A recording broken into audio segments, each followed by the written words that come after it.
Halo, ketemu lagi dengan saya Felix.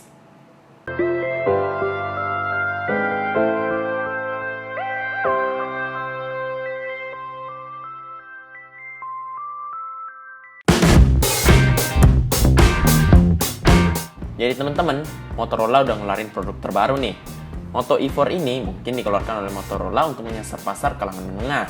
Dengan harga di bawah 2 juta, kamu udah bisa menebus segala kelebihan dari Moto E4 ini. Oh ya, link pembelian juga udah saya sertakan di bawah ya. Nah, sebelum klik link di bawah, tonton dulu sampai habis supaya teman-teman tambah semangat belinya. Oke, pertama-tama kita mulai dari sektor desain dulu yuk. Ngeliat sekilas, HP ini terlihat berbeda dari desain-desain yang udah kebanyakan beredar.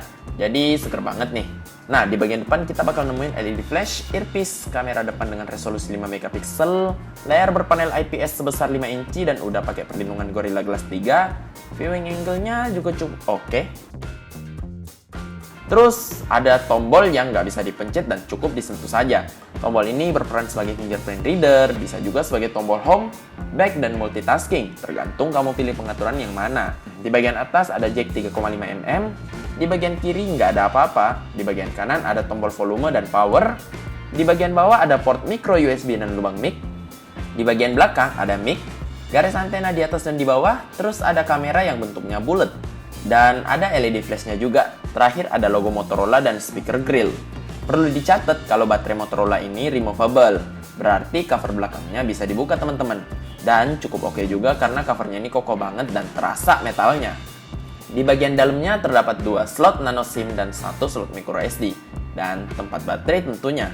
Oke, kita langsung lanjut ke performanya aja yuk. Jadi Moto E4 ini diotaki oleh MediaTek MT6737 dengan GPU Mali T720 untuk buatan game teman-teman. Memiliki RAM sebesar 2 GB dan penyimpanan internal sebesar 16 GB. Terus gimana dengan multitaskingnya?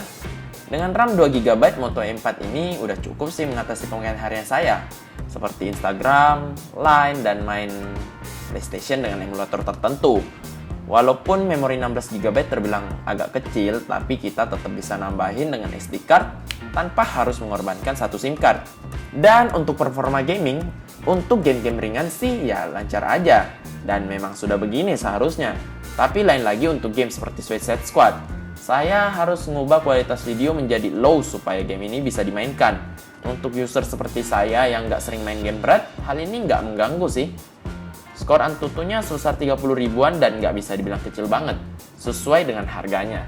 Untuk UI, tampilannya stok Android dan cukup simple, jadi oke banget apalagi udah pakai Android Nougat. Oke, sekarang kita bahas kameranya. Kamera depannya beresolusi 5 megapiksel, ada fitur-fitur seperti Beautify yang bisa dipilih tingkatannya sampai 7 kali, ada LED flash yang bisa kamu atur buat nyala pas jepret aja atau nyala terus kayak center, dan ada juga fitur HDR. Begitupun kamera belakang yang beresolusi 8 megapiksel. Fitur Beautify pun kembali hadir. Adapun fitur seperti mode manual yang absen di HP ini. Gimana dengan hasil kameranya? Hasilnya bagus enggak, jelek juga enggak. Memang terlihat kalau bukan ini yang menjadi andalan Moto E4 ini teman-teman. Ini beberapa hasilnya.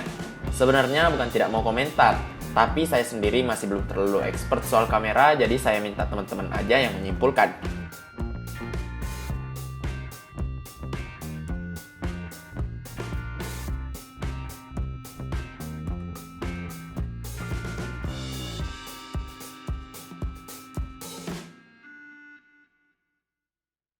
Nah, terakhir kita bahas soal kapasitas baterai. Moto E4 ini dilengkapi baterai berkapasitas 2800 mAh. Dibilang kecil enggak, gede juga enggak, tapi lumayan hemat kok dalam pemakaiannya. Apalagi baterainya removable, jadi kita bisa beli satu baterai cadangan kalau suatu saat butuh. Dan ini fitur yang udah agak langka sih di tahun 2017 ini. Karena saya seneng dengan baterai yang bisa dibuka-buka, jadi good job deh. Untuk urusan sensor sendiri, kita nggak bisa berharap terlalu banyak, karena sensornya juga banyak yang absen di HP ini. Nah, jadi tadi teman-teman udah lihat pendapat saya dan review saya tentang Moto E4. Dan apakah HP ini recommended? Nah, jadi gini teman-teman. Moto E4 ini mungkin bukan yang terbaik di bidangnya, bukan terbaik di kelasnya, tapi Moto E4 ini cukup unik. Jadi uniknya ini gimana? Ya, dengan desain yang agak berbeda dan dengan harga segini kita udah dapat fingerprint Ya memang ada merek sebelah juga yang segitu, cuman ini resmi Indonesia dan ya kita udah nggak perlu takut lagi dengan klaim garansi. Gitu sih. Nah, dan seperti yang sudah saya bilang, saya cukup salut dengan Lenovo atau Motorola yang udah berani mengeluarkan desain yang tidak mainstream dan cukup unik. Karena kan zaman sekarang ya beberapa orang yang maunya anti mainstream malah udah mainstream. Dan handphone ini seperti gimana ya? Seperti jalan bagi saya yang udah bosen lihat yang gitu-gitu aja. Nah, oke teman-teman. Jadi segitu aja dulu pendapat saya tentang Moto E4 dan ya teman-teman jangan lupa buat follow Instagram dan Twitter saya, bakal ada di sini seperti biasa dan ya nanti bakal ada giveaway yang melibatkan Instagram dan Twitter. Jadi teman-teman jangan lupa buat follow kalau mau ikut giveaway-nya nanti gitu. Oke, jadi kalau teman-teman suka dengan video kayak gini, tinggalkan like di bawah atau subscribe langsung. Kalau nggak suka langsung aja dislike di bawah, oke? Oke, kalau gitu kita ketemu lagi di video selanjutnya. Terima kasih sudah menonton dan bye-bye.